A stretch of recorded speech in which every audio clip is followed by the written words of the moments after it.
Amazon rain forest ভাবলেই চোখে ভাসে এক বিশাল দুর্ভেদ্য সবুজ সাগর, তাই না? এখানে লক্ষ লক্ষ প্রজাতি বাস করে।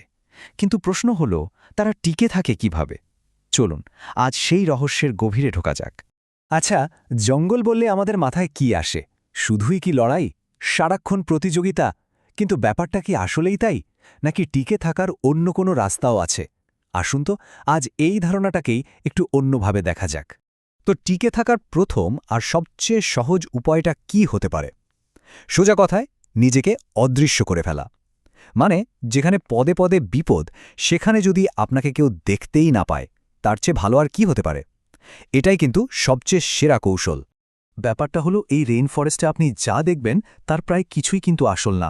এখানকার প্রাণীরা ছদ্মবেশ নিতে এতটাই ওস্তাদ যে তারা চোখের সামনে থেকেও যেন ভোজবাজির মতো উধাও হয়ে যায়। এই যেমন ধরুন, এই পাতা পোকা বা ক্যাটিডিডগুলো কি অবিশ্বাস্যভাবে পাতার শিরা পর্যন্ত নকল করে ফেলেছে। আবার দেখুন, এই যে স্টিক ইনসেক্ট মানে কাঠি পোকা, এরা তো গাছের ডালের সাথে এমনভাবে মিশে যায় যে ধরতেই পারবেন না। আর থ্রি-টোড স্লথের কথা তো ছেড়েই দিলাম। ওদের ঘন পশমের মধ্যে রীতিমতো শ্যাওলা জন্মে, যা তাদের জঙ্গলের সবুজ রঙের সাথে একেবারে মিলিয়ে দেয়। মানে প্রকৃতি যে কি নিখুঁত এক শিল্পী, ভাবা যায়। আচ্ছা, লুকিয়ে থাকা তো একটা উপায় হলো, কিন্তু এর বাইরেও টিকে থাকার আরও একটা দারুণ রাস্তা আছে।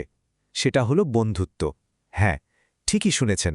কিছু প্রাণী একে অপরের সঙ্গে জোট বেঁধে এমনভাবে বেঁচে থাকে যা শুনলে অবাক হতে হয়।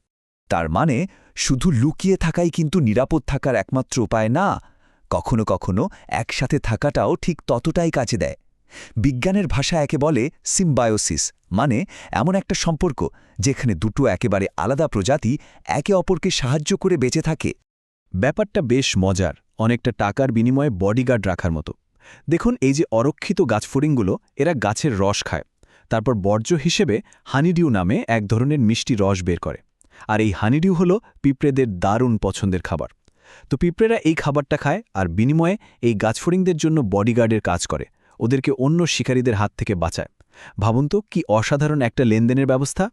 এখন আরেকটা অদ্ভুত বিষয়ে আসা যাক। রেন ফরেস্টের এত গভীরে, মানে সমুদ্র থেকে শত শত মাইল দূরে লবণ পাওয়া কিন্তু খুবই কঠিন। অথচ লবণ ছাড়া তো চলে না, তাই না? তো প্রশ্ন হলো, এখানকার প্রাণীরা তাদের এই জরুরি লবণের চাহিদাটা মেটায় কিভাবে? শুনলে অবাক হবেন এর উত্তরটা। হ্যাঁ, উত্তরটা হলো লবণাক্ত কচ্ছপের চোখের জল। একদম ঠিক শুনেছেন। প্রজাপতিরা তাদের জরুরি লবণ জোগাড় করে কচ্ছপের চোখের জল পান করে। প্রকৃতির এর চেয়ে অদ্ভুত সুন্দর বোঝাপড়া আর কি হতে পারে বলুন? তো এই লেনদেনে দুজনেরই কিন্তু লাভ।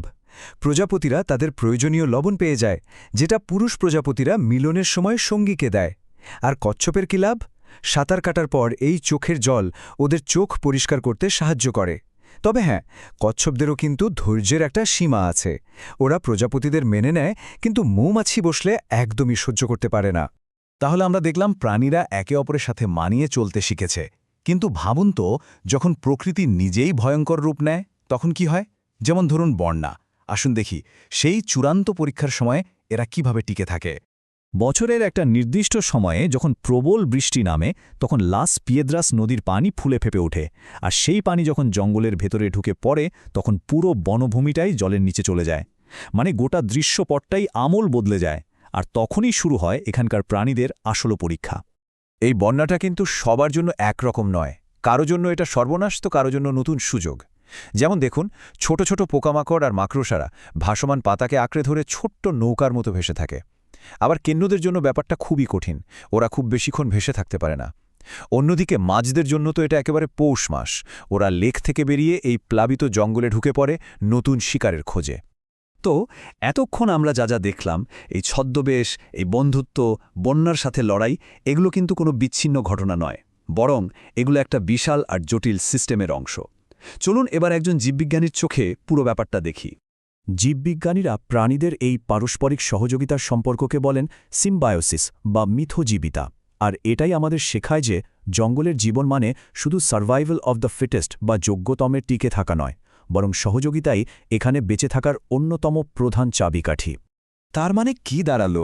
রেইন ফরেস্ট মানে শুধু কিছু গাছপালা আর প্রাণীর ভিড় নয়, এটা আসলে জীবনের এক অবিশ্বাস্য ভঙ্গুর জাল, যা লক্ষ লক্ষ বছর ধরে তৈরি হয়েছে। এখানে সবকিছু একটার সাথে আরেকটা জুড়ে আছে, আর প্রত্যেকটারই একটা নির্দিষ্ট ভূমিকা আছে। এর বিশালতাটা একটু বোঝার চেষ্টা করুন। শুধু একটা পিঁপড়ের কলোনি মাটির নিচে ৮ মিটার, মানে প্রায় একটা দোতলা বালির সমান গভীর হতে পারে। ভাবুন তাহলে এই বিশাল বনভূমির কতটুকুই বা আমরা জানতে পেরেছি। কিন্তু দুঃখের বিষয় হল, প্রকৃতি যা গড়তে লক্ষ লক্ষ বছর সময় নিয়েছে, মানুষটা কয়েক মিনিটেই ধ্বংস করে দিতে পারে। চাষের জমি বানানোর জন্য যখন এই বন পুড়িয়ে দেওয়া হয়, তখন এই প্রাচীন আর সূক্ষ্ম ভারসাম্যটা এক মুহূর্তেই ভেঙে চুরমার হয়ে যায়। ভাবুন একবার, এই যে অবিশ্বাস্য সুন্দর একটা ভারসাম্য, এটা তৈরি হতে সময় লেগেছে লক্ষ লক্ষ বছর। আর আমরা কত দ্রুত এটাকে ধ্বংসের দিকে ঠেলে দিচ্ছি? এই প্রশ্নটা আজ হয়তো আমাদের সবার নিজেকেই করার সময় এসেছে।